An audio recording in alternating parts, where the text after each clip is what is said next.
Speaking of I, me, mine, welcome everyone to 15 Commitments of Conscious Leadership Book Club, Module 3. No, I am not predominantly a 4, Rachel. I am a 5 with the 4 wing. And this week we are focusing, what's the commitment of the week? I lost it. I was dancing. 13, experiencing everything as an ally. See? I need help. Diana jumps right in. Okay, that's not really how allies goes. So we're going to take our attention within like we've been doing. Sit or stand or lie down. If you want to keep dancing, keep dancing. And I'm going to close my eyes. I invite you to close your eyes, and if they want to stay open, that's perfect. And again, as we have been doing, notice what happens when you shift from outer to inner focus. It's different every time. It's always a brand new day in here.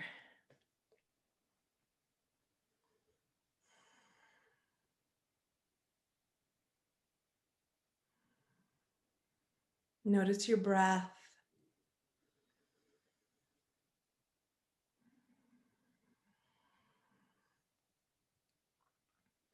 Notice the sensations in your body.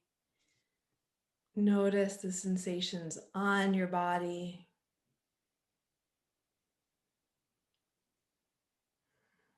Notice how it feels inside, just listening to the sound of my voice, right? So there is some piercing from the outside coming in. What does that feel like? And then let's go ahead and lengthen the exhale. So exhale a beat or two longer than your natural breath, and then pause, and just wait for the inhale to come. Let the inhale come. And then pause for a moment at the top of the inhale. And then just continue to lengthen the exhale.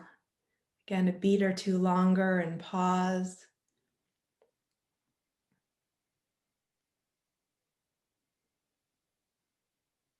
And as you focus on lengthening the exhale and allowing the inhale, see if you can simultaneously notice the sensations in your body. Right? It's a bit of multitasking, lengthening the breath and noticing the sensations in and on the body.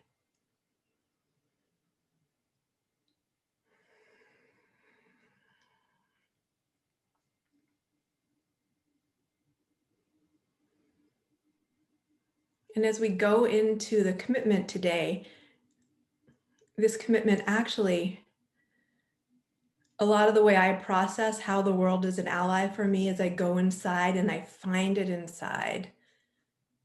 Something's uncomfortable, feels threatening. I go inside and ask this body, this breath, how is this for me?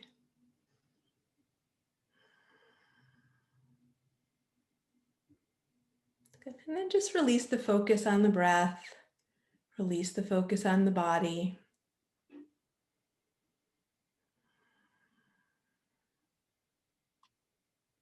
Go ahead and take your arms, cross your body, your hand on your opposite shoulder, other hand on your other shoulder. It's kind of like a hug, which is very gentle. Take one full inhale. Just feel your chest rise, your arms rise. And as you exhale, just release your arms down. And open your eyes.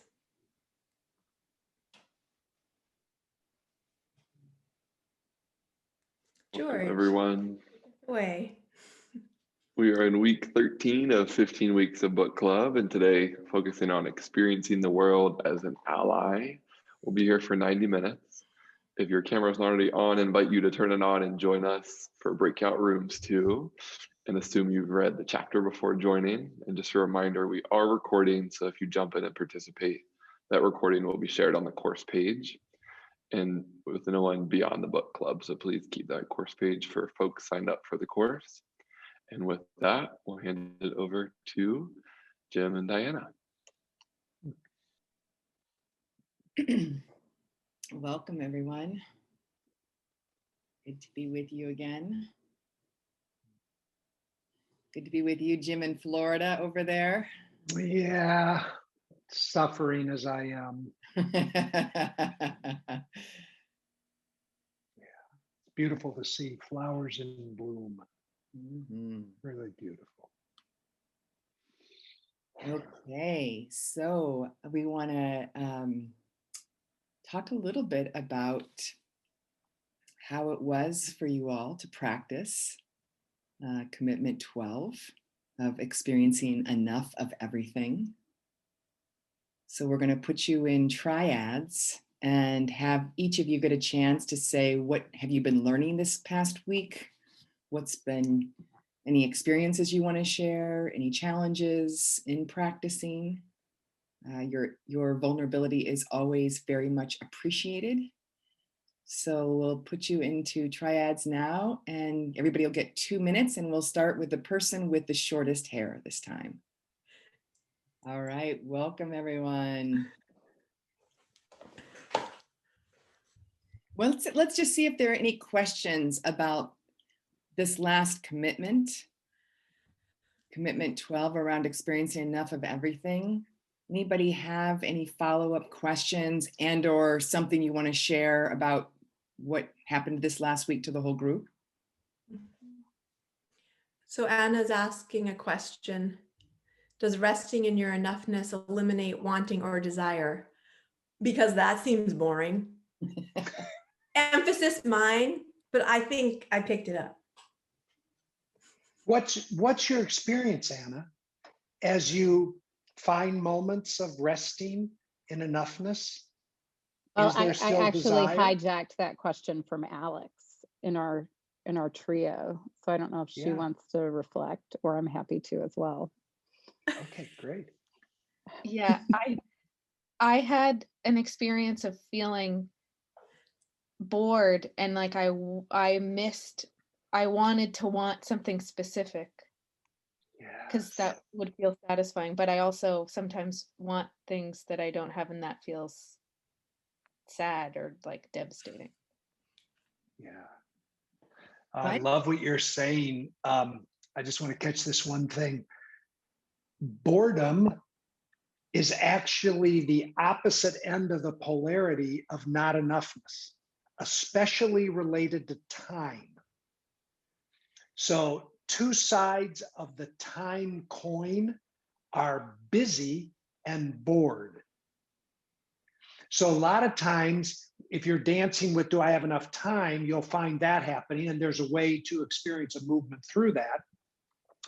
But the same thing is true around not enough, whatever it is, stuff, money, da-da-da-da. A lot of times we're so used to the grasping, groping, seeking that comes attached to not enoughness. When that relaxes, a whole other experience shows up that is so unfamiliar. It's just totally unfamiliar.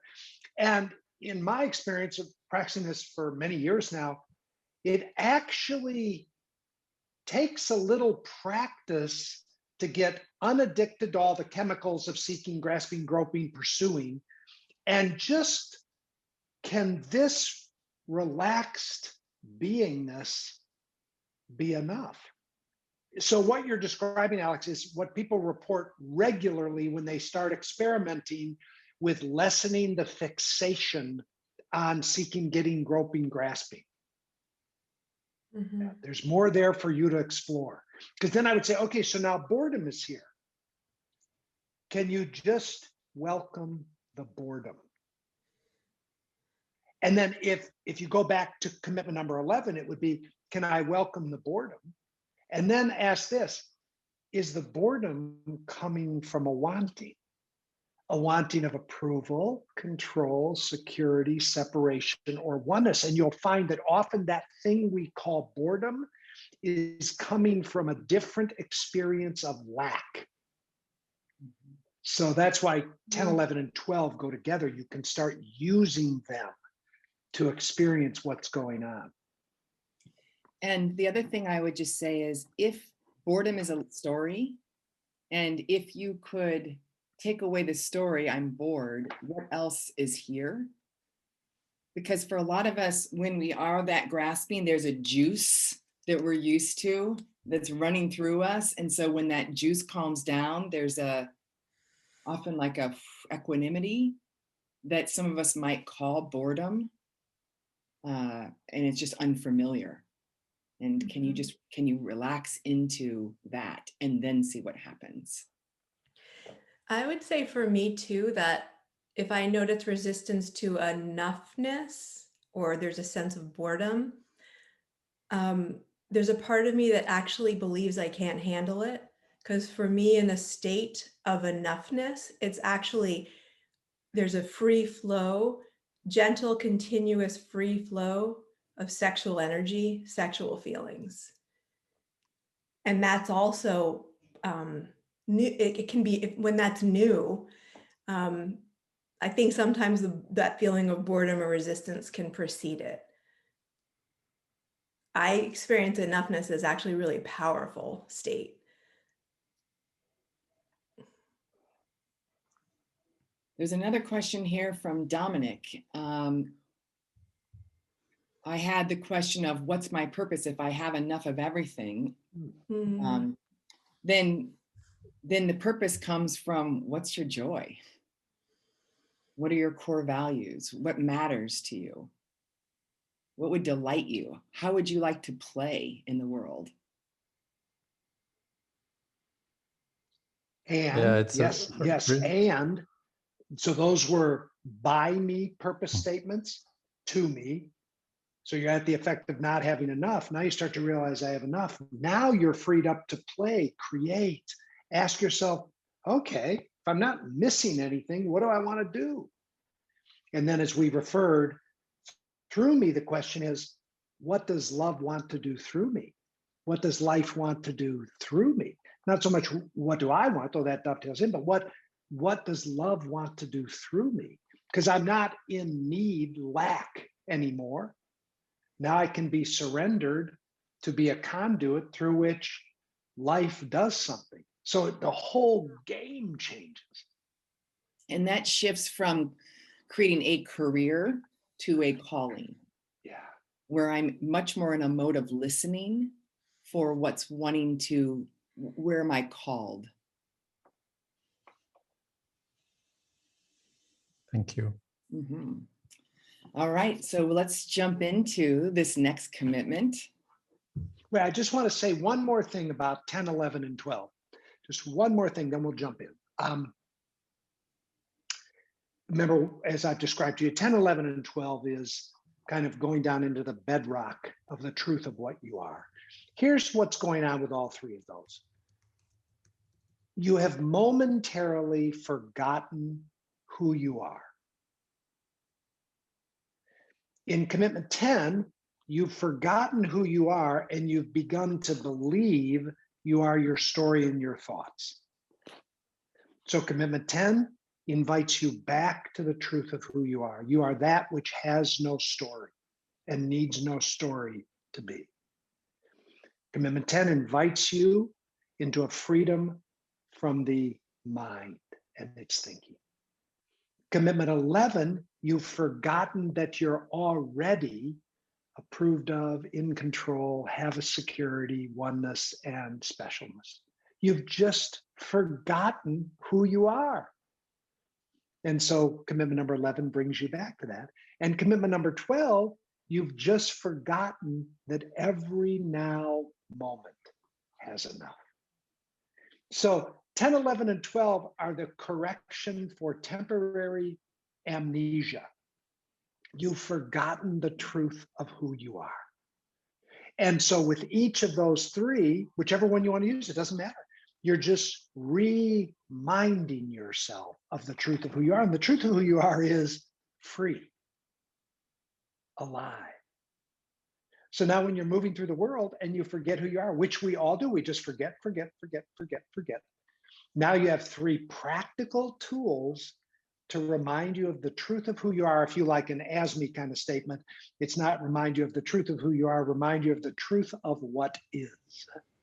And then you can just relax into it. So now when we come to 13, 14, and 15, now we're asking the question, now that I'm reminded of the truth of who I am, now that drama has been minimized through commitments 1 through 6, now that I've gotten my genius and play and appreciation, now how do I want to interact with the world?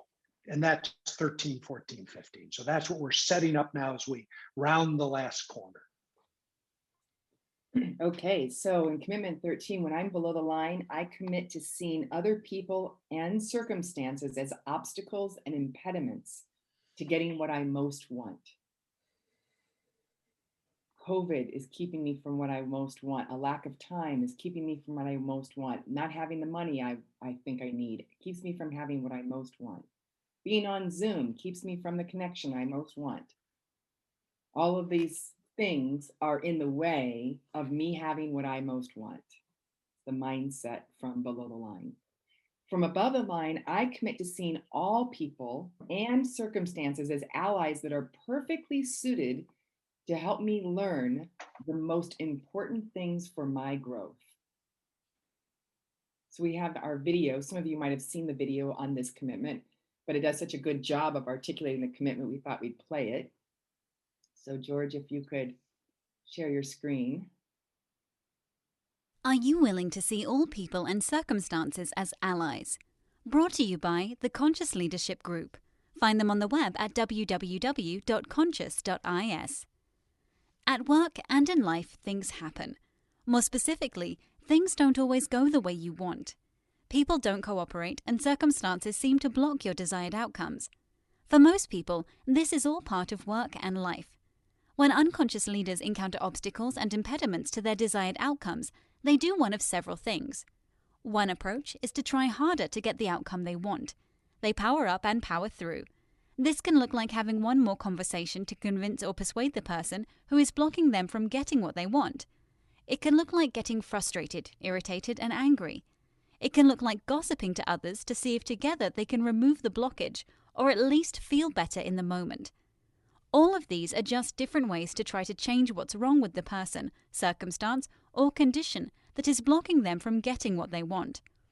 It can also look like getting discouraged, tired, even exhausted and giving up, quitting, saying it doesn't matter and it won't do any good. In all of the above, the world is happening to you, and what you want is being blocked. Conscious leaders choose to see the world differently. Instead of living in to me, the conscious leader lives in by me and sees the world as for me. Every person, circumstance, and condition is for me. My boss not agreeing with my opinion about a new product is for me. My co-worker treating me disrespectfully is for me. The product not shipping on time and the upset customer are for me. My child's ADHD is for me, as is my spouse's depression and my parents' dementia. Conscious leaders choose, and it is a choice, to see that everything is for them. But for them, in what way? The conscious leader chooses to see all occurrences in their life as learning opportunities. Everything is happening to invite the leader to become more aware, more present, to let go of their attachment to defending their ego. The conscious leader understands that the events of life do not come pre-labeled. They know that they give everything that occurs in their lives the label. They can call it an obstacle and an impediment, or they can call it an ally. This power to label is one of the great opportunities of conscious leadership. The leader who labels the boss's indifference as a problem to be fixed will react one way. They will try to change the boss or give up in discouragement. The leader who labels the boss's attitude as an ally to their growth will actually appreciate the indifference and get a tremendous set of learnings. The first learning they will get is the empowerment that comes from seeing that they get to label the indifference however they want.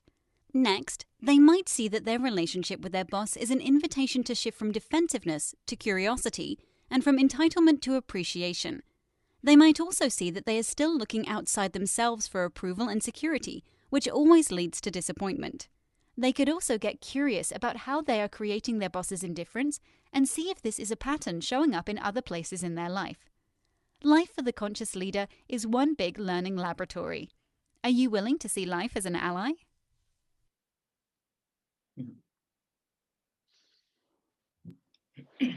All righty. So I think I'd like to take some basic questions first about anything you have around this commitment. Any confusion? What do you mean by ally? Anything you want to know more about before we jump into some exercises?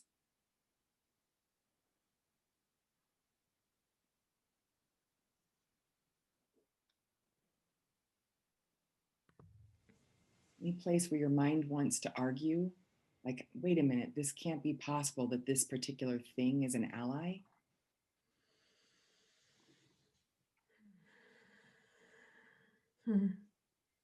How do you practice this without spiritually bypassing?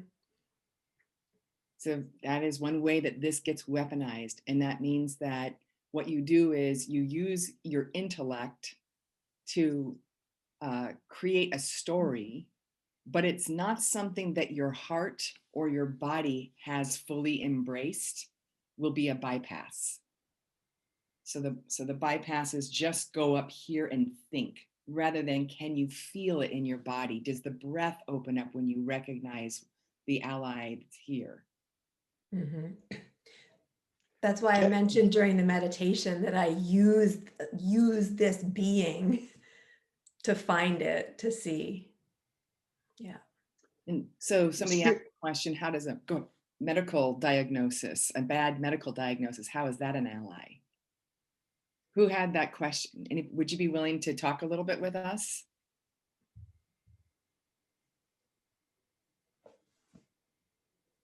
You can go back and see who that was. Was it Alice? Yeah, Alice. Alice, is that something you'd You're want to muted, talk about? Alice. There you go. Yes. It's, well, I guess I could talk about it superficially. Well, the question, so did you have a Yeah, incorrect medical diagnosis? Okay. but not incorrect. Just something that's bad, like just something that's going to be very difficult to go through. And it was just a few days ago, and now I'm dealing with that. So how do you make that an ally? So you got news that you have a medical condition that you're going to be have to deal with. Yeah. So what are you already getting to learn?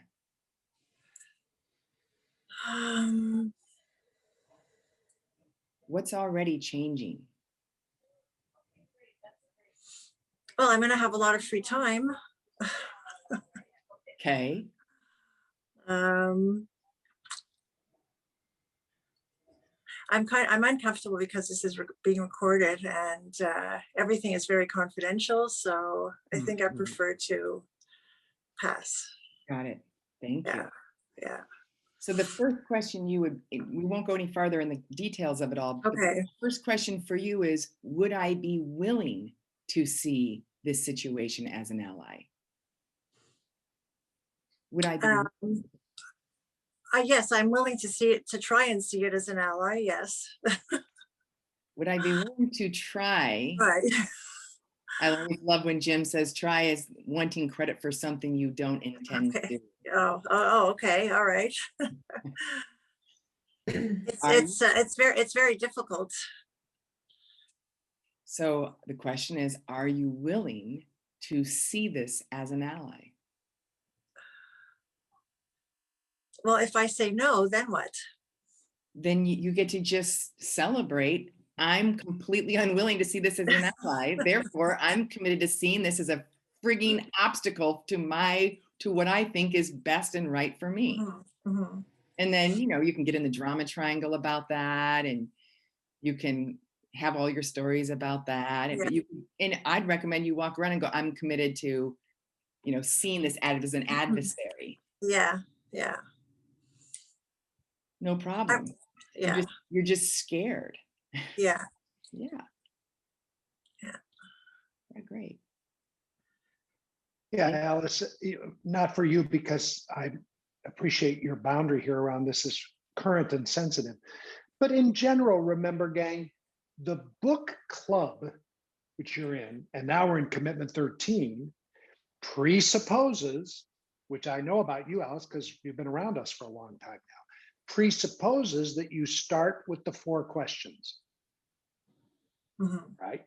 Don't go fiddling around with commitment 13 Mhm. until you've gently asked yourself the question around this issue, where am I? Mhm. Am I above or below the line? Mhm.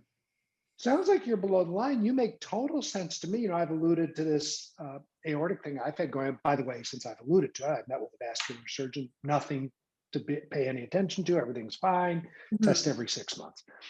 But, for a period of time, if you would have asked me on any given day, where are you? I would have said, I'm below the line. Yeah.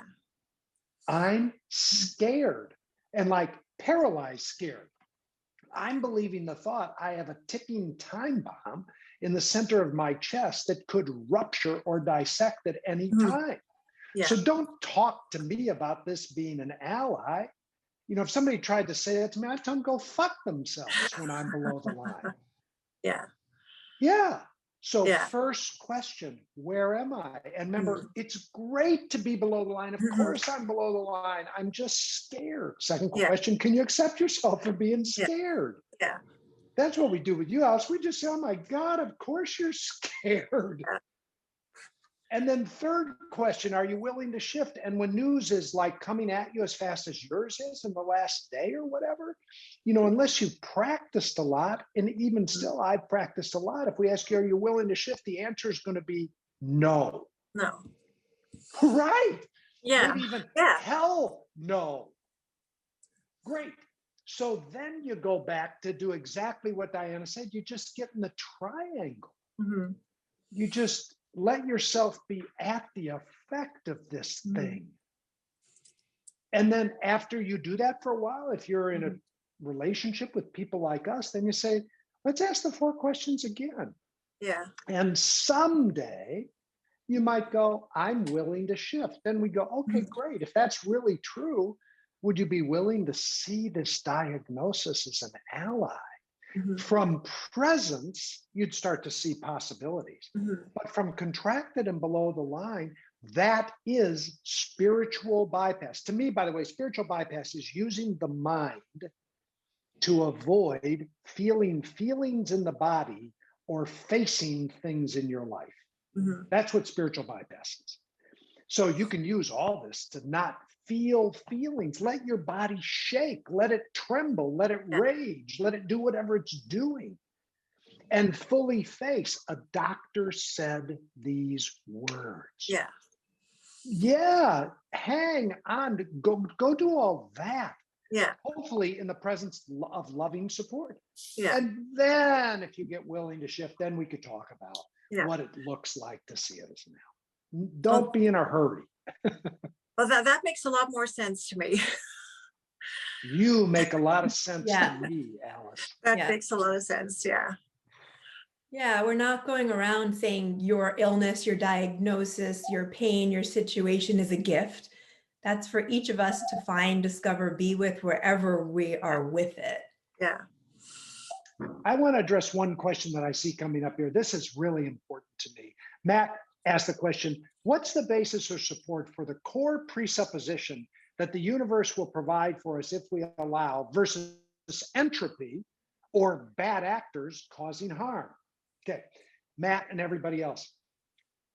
When we say the universe is for you, we are not asserting a metaphysical principle that we're asking you to believe. We're not. We're not asserting a theological principle. Some of you come from a Judeo-Christian background. Like the New Testament says, God causes all things to work together for good. Blah, blah, blah, blah, blah. We're not making a theological statement. we're actually just playing a game. It's just a game. And in this game, you get to choose whether you're going to call it for you or call it against you. So no assertion here about it's true that it's for you. We're not asserting that. We're just saying, Matt, you get to pick. Now, the way we'd ask you to do your test case is start playing with this and pick that something is against you. Bad actors are harming you. This isn't for you, this is to you, and it's bad. Go ahead and pick that. You don't get to be right either, by the way. You don't know whether it's for you or against you. You can't possibly know that. So we're both going to agree you can't know. Play the game where you pick it as to you, bad for you, and just see how life plays itself out. By the way, there will be some upsides of choosing that. Preparedness, anticipation, a certain set of formulated reactions to try to solve the apparent problem. It's not that it's bad, you just get to experience that. Then, just to do your own thought experiment, Matt, play with choosing to see it as for you. Just a choice, and see what happens. Test it over and over. Test it. If you move from, that diagnosis is for me. Losing that money is for me. I don't know whether it is or not. I just get to play the game by the rules I want to play it by. I want to really say that because one of the ways we get misunderstood is that we're making some sort of metaphysical, theological, ontological, epistemological claim about reality, and we are not. We're just saying, just see what happens with your mind if you choose playing that way or playing that way. Just see what happens. Test it and experiment. That's real important for us, me, to assert that, because I come from traditions where people made theological, ontological, metaphysical claims about reality, which we're not doing here. Yeah, and also, some people will say things like, well, it was supposed to happen. And it's all good. It's another version of this. And we're not saying that either. I don't know if it was supposed to happen. I don't know if it should have happened. I just know it happened, and I get to choose, do I want to learn or not? Yeah. And how much do I want to learn? Because that's the other thing is I can learn some things, and I could even learn more the more I'm playing the game of seeing it as an ally and looking and looking and looking. Somebody else asked, what's the difference between being above the line and seeing something as an ally? Another really good question to help understand our model. When you're above the line, there are 15 flavors of it. 15 flavors. Responsible, curious, feeling feelings, being candid, clearing directly, being impeccable, living in 15 flavors. It's like the light of above the line, trust, hits a prism and it fractals out into 15 possible varieties. So seeing the world as an ally is one of 15 versions of being above the line. Seeing the world as an obstacle is one of 15 ways to be below the line. There you go. That's a useful distinction, I think. Another way people bypass from below the line is they'll get positive because they'll think, well, if I see it as an ally, then I'm not sad or scared or angry. And I have to just be positive about this thing. And so I could be seeing this as an ally and very angry.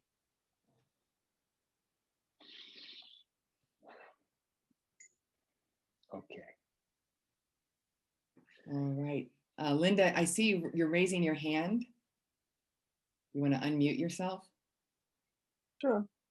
I was willing to share if everybody was interested in discovering a medical condition that is quite onerous and how I dealt with it as an ally. Great. Could you share a few out-breaths of how it's been an ally for you? Yeah. So the first diagnosis was shocking, to put it mildly. I have a genetic condition that is an autosomal dominant. meaning that only one copy of the gene will cause me to have the condition. And there's no environmental conditions, there's no diet, there's nothing that will impact it. It just is. And it's rare, and we don't know for sure what the outcome is. So there's a lot of uncertainty, but probably not good. You know, my muscles are going to deteriorate. I might not be able to walk. Breathing will slow, have a heart attack, all kinds of things. And it's the first time in my life that I experienced the ability to truly surrender. This was not something I could do anything about. So just surrender to it. What does it mean to surrender? And not fight and not try and change it.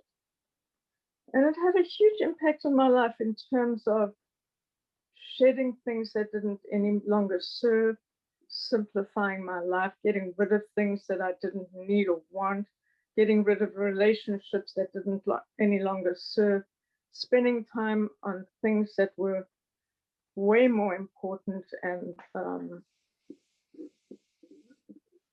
yeah, on my path towards greater enlightenment, really focusing on what has heart and meaning, and I think that's enough. I think that's said enough. It's been a huge ally.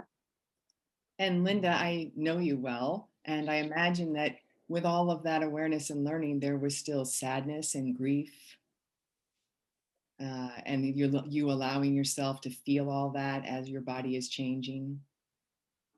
Yeah, yeah, beautiful. Thank you for sharing.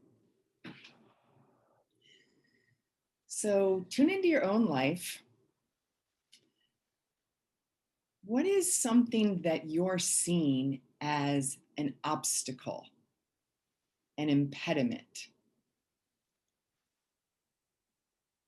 Something that you're seeing as an obstacle or an impediment, the thing that's most standing out for you right now that you'd be willing to share.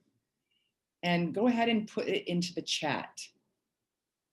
What is it? Who is it? What are they doing? What's happening? Give us a sentence or two.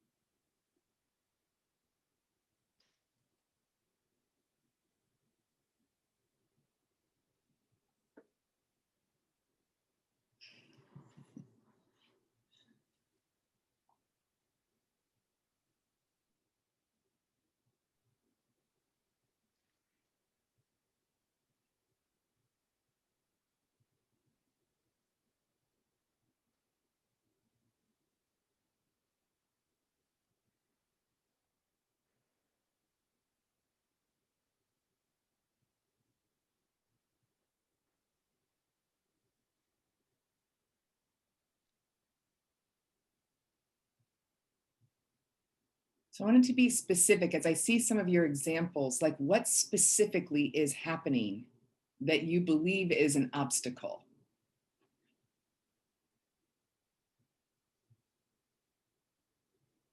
Great, yeah, the weather. The weather is an obstacle. The act of fundraising is an obstacle. Government. What is it that you perceive is keeping you from getting what you want? It's an By the obstacle. way, somebody asked, does it have to be external? No, it could be internal. Like you said, self-doubt. Let's say you have a pretty vicious self-doubter persona that you believe has to be fixed, changed, cured before you can get what it is you want. That'd be a good example of something that's serving as an impediment or an obstacle. Yeah. Yeah, Leah just listed a great example, right? My mind's addiction to past and future, an internal pattern.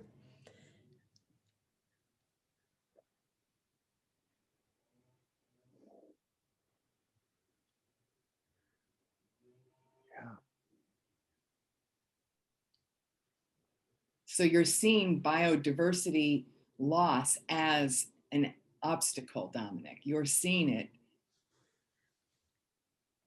as a problem. Got it.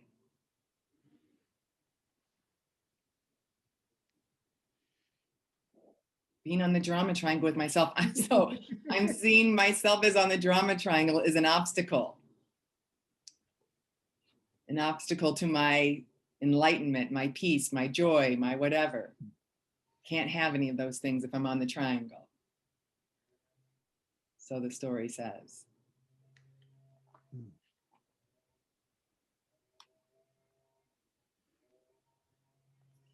So then here's the first question.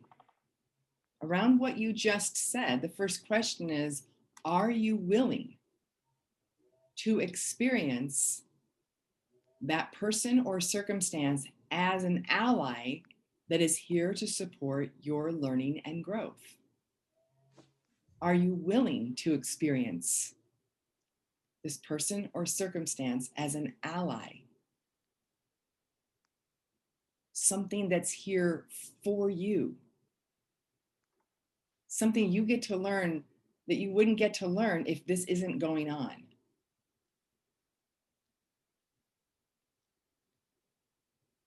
Would you be willing? That's the first step. So just check and see, and let it be okay that no is a perfectly acceptable answer. Because you can get so much learning with no.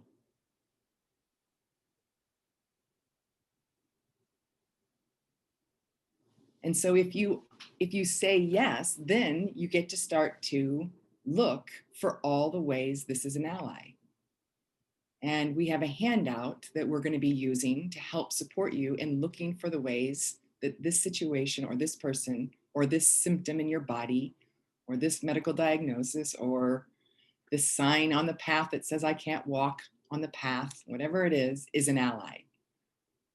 So George has put in an allies worksheet into the chat. I'd love for all of you to click on that and get that accessible.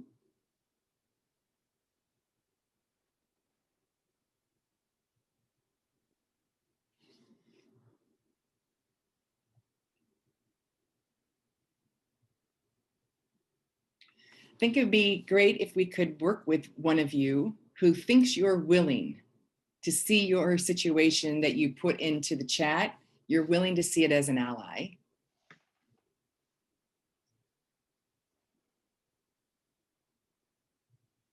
Natalie looks like she's raising her hand.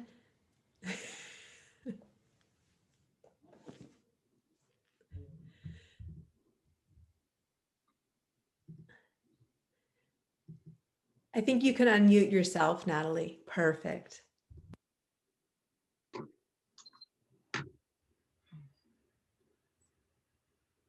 Should I go? Yes, Natalie. There's Natalie. Okay. Hi, Natalie. Hi. Okay, so Natalie, Jim and I are going to work with you here. We're going to be asking you some questions. So can you tell us what the issue is that you have been perceiving as an obstacle or an impediment? Okay, yes, and I want to acknowledge right now that my heart is racing very fast. So thank you all for holding this space. Okay, yeah, so I was the internal one, the self-doubt. And the way that it's been, I know these are stories, but I perceive it to have been a chronic obstacle in my life. And it's been showing up most significantly now as I've been wanting to take steps with regard to my coaching practice and actually launching my website and telling people, here I am. So I'll pause there. Let me know if you need more. Okay, so what I hear is you experience self-doubt and you've been thinking of it and being in relationship to it as if it's an obstacle. Oh yeah. Okay, as if it's something that you got to get rid of. So you say, I'm willing to shift and see that this is an ally, that my self-doubt is an ally. Yeah, and that was really powerful for me, because the moment I asked myself, I felt myself get choked up. Because I'm realizing, and I might get a little emotional, but I'm realizing that it's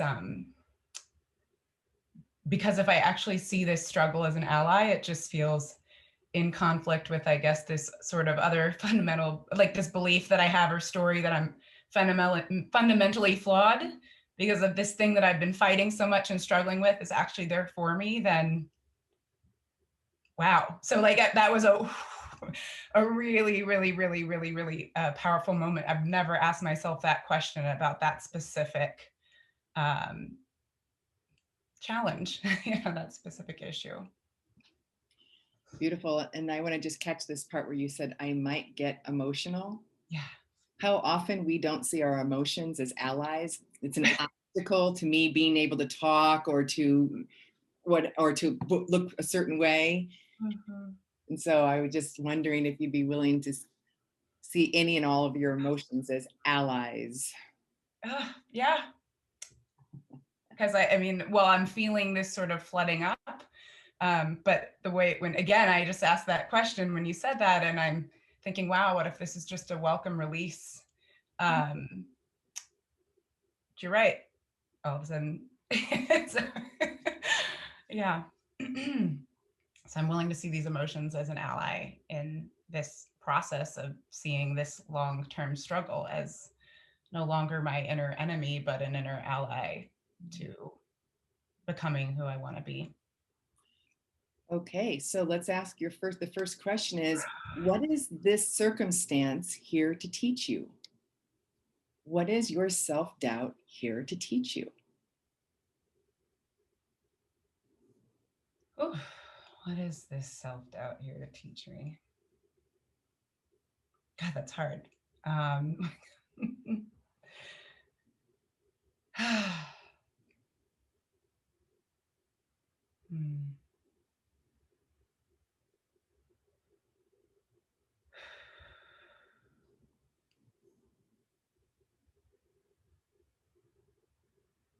There's something about, I'm just coming down to like a learning how to be gentle with myself. And there's a sense of almost, I don't know, like a triumph or victory when I get back to the place of realizing that I have all the answers in me. And maybe if I didn't have to struggle with this, I wouldn't appreciate the sweetness of that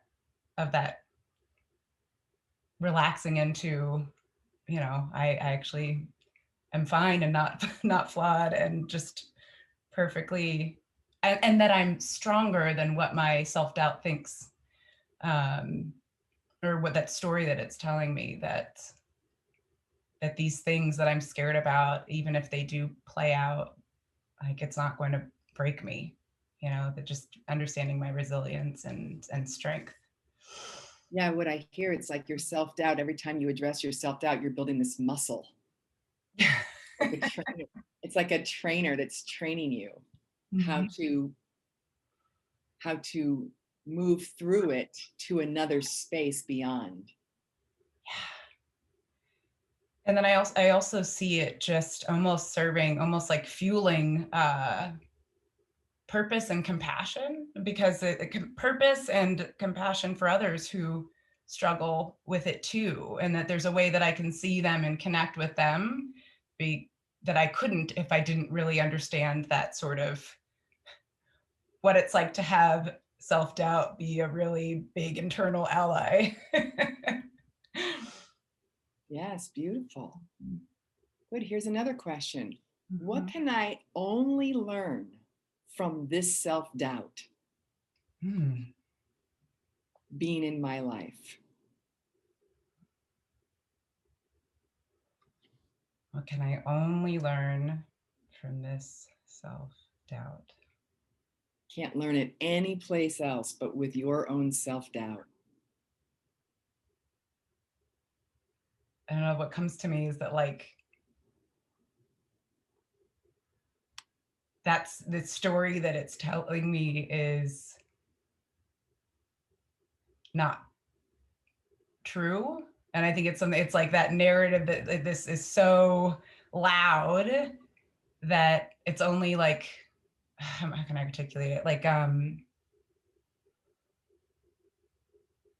it's that song that had to be playing for me to understand that like none of it is true. This self-doubt, because it's, you know, you doubt yourself because you're not, what you say is not valuable enough. You're not qualified enough. You're not this enough. If somebody criticizes you, you'll break, you know, all of that. So it's an ally for showing me how incredibly whole and strong and resilient I am. And I can't imagine any other song or story that could, working through that could lead me to that sort of, could be my ally for arriving to this place of knowing as much as the self-doubt one. Okay, how about this one, Natalie? How is your self-doubt showing you that you're still attached to getting approval, control, and or security from the outside? Oh, so much. Yes. Yes. And if any, I have been aware of, I think this self-doubt has been pushing me towards wanting to arrive to a place where I realize, like, I feel like I've fallen in love with the idea that nobody's approval, I don't need anybody's approval but my own, like in response to this self-doubt story, but I'm not fully there yet. So yeah, it is so in line with that, this sense that I source my security and from external forces, from how they approve of me, how they validate me, whether they like what I say, whether they buy my services. So yeah, it's still there. Wow, great. So your self-doubt is offering you so much here to learn and grow from. Hooray, hooray, hooray for self-doubt. Yes, self-doubt. Thank you so much for being here. And there are more questions too, but we're going to stop there. Yeah. Because I want to give you all a chance to do this yourselves.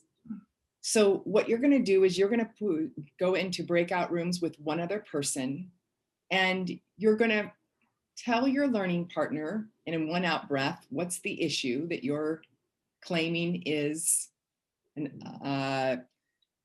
something that's in the way of what you really want.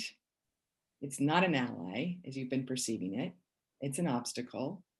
And you're going to then be asked by your learning partner, would you be willing to shift to seeing this as an ally? Yes or no? So pick one, let's pick one that you would be willing to shift.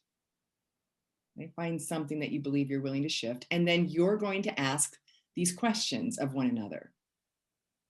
And what we want you to do is just ask the question, let your learning partner respond. Don't give your own opinions, don't add in your own content. You're just going to be creating a space of deep listening from your other partner and say thank you when they give you an answer. You can go to the next question.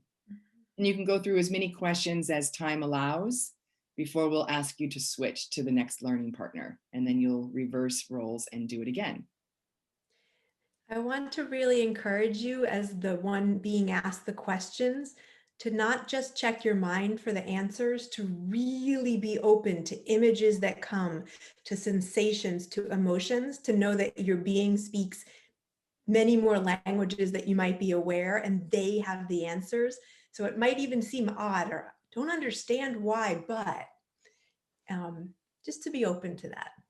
Yeah, and so to follow up there with Erica, let it be okay to blurt things that might not make sense. Just like, I don't know why, but this came to my mind, because there might be things that are yet to be discovered that come to you when you're more open, that don't need to come by you, come through you, awarenesses that come through you. So Natalie, thank you so much for your courage to role model for all of us. Cheers to your self-doubt. What a great teacher it is. Thank you so much. Yeah. Yeah. And George now is going to put everyone into pairs. Jim, anything you want to say about this exercise? Any additions? Good to go. All right, so everyone, we'll see you back here in a little while. And I think it's 15 minutes in total, so it'll be about 7 minutes each. Is that right? Okay, Yes. see you in a little bit. Okay, welcome back. We'd love to hear from you all, and anybody have questions, comments, things you learned, any shifts you created that you want to share with us? Feel free These to are just a killer set of questions. Killer set of questions. What was your experience, Doug? Well, I just, every one of them is like really unpacking a lot, causing me to go deep and explore much deeper level what I'm holding. Mm-hmm. So, do you notice any shifts in the body as you were opening up and having these shifts? Anything happening for you experientially? yeah, just more freedom, I think, just more of a light feeling. Mm-hmm. Lightness. Lightness, great. Mm-hmm. Thank you for sharing. Anybody else, feel free to just unmute yourself. Or if you have a question, you can say, I just want you to read my question and answer it. That's fine. This came up again too about exploring how you can be angry about a circumstance and be above the line, or see it as an ally and be angry. Yeah, a few years ago, we got sued by a group of people who didn't want us to use the terms above the line and below the line. They have a patent on it and they didn't want us to use it. And I felt angry. I didn't like that they weren't actually using it. I didn't like that they wanted to control it. I didn't like that they weren't willing to get curious. I didn't like it that they didn't want to have a conversation with us about it. They just wanted to send a lawyer. I was angry, and yeah, I learned so much, and it was such an ally. And in particular, I got to really look at my judgment of them that they were controlling and looked over at how I was controlling. And it was then that we decided to open source our content. And I think, thank goodness, I got sued so I could wake up to my own scarcity and control plans. And so I was angry and scared and sad, and all the while kept opening and opening to how is this for me?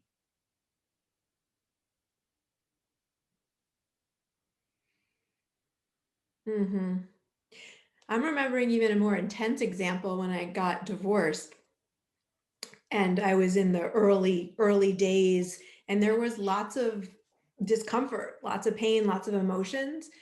And I remember one day on the floor, just I was in tears, and I was like, fuck you, thank you, fuck you, thank you. And it was really simultaneously happening. The voices were truly coming through me, and there was a lot of feeling, and there was such gratitude of this deep knowing, this is for me, this is for us.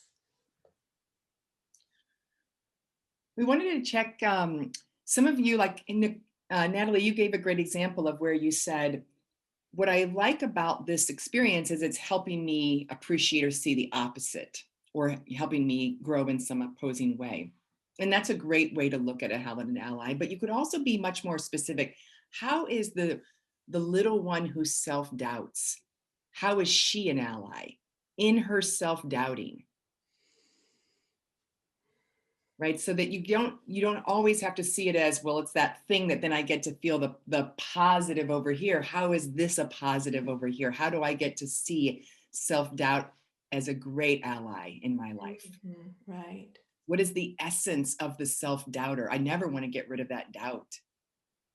That doubt can be an incredible ally.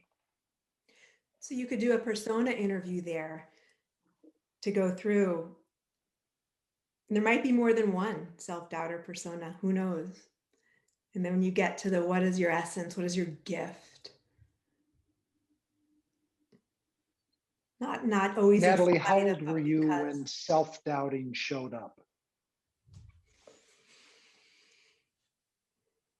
5 or 6. Yeah.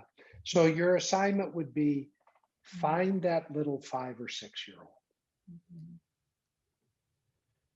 And after you can kind of just let her be with you a little bit without trying to get rid of her, then you could ask her, what are you here to teach me? What are you here to show me? What would I lose if you went away? She will have so many gifts to give you. I'm getting this image almost like a child pulling on a mother's skirt strings or shirt or whatever, and the mother saying, like, you know, not right now, not right now, like, and this child holding this, but I made this for you, like, and at the same time, right? And those of us who have these old ones, they're young, but they're old, they started years ago, you know, she has all this wisdom for you. And I guarantee you, if you asked her, who are you protecting? There's probably another little one in there that she's protecting. And there would be so much of a gift that she's protecting her. And then, you know, you can do your work and say, you don't need to protect her anymore. I'll protect her.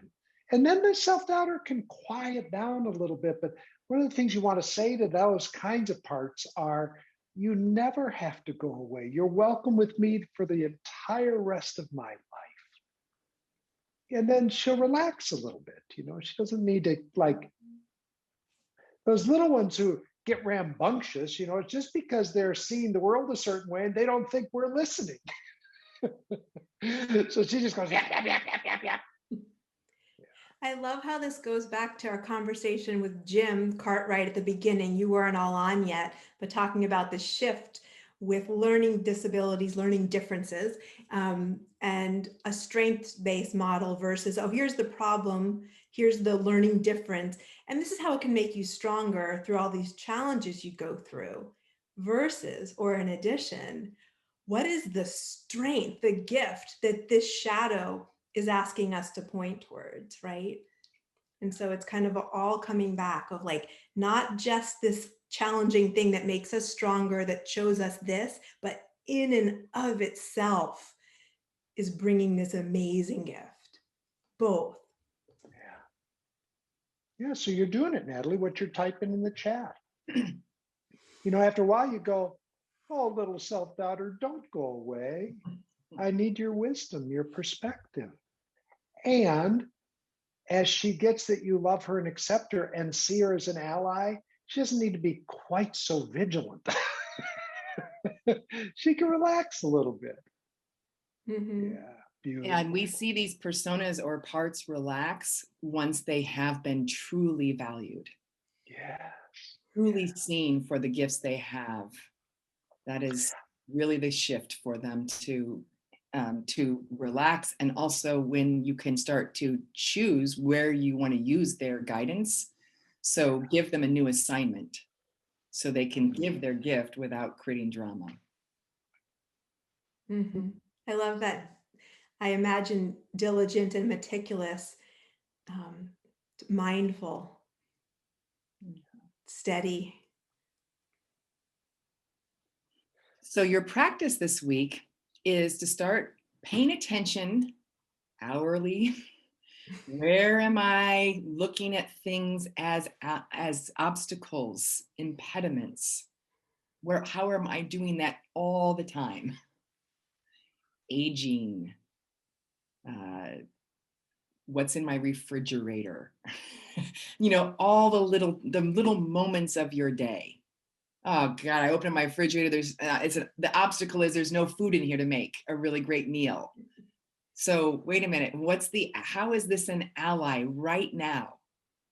Perfectly suited for my learning and growth. So you're going to practice that, seeing if you're willing to see it as an ally. How is it an ally? Using this handout with these questions. This is one of my favorites because then the world starts looking profoundly friendly. Everybody's for me. Everybody's here waking me up. Because I decide it's true. Not because it is true, because I decide it's true. And when I decide it's true, I start to learn so much.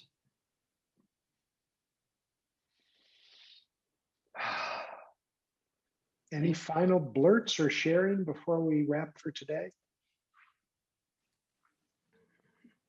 Yeah, I'd love to hear any of your ahas. Feel free to unmute yourself if something's shifting in you.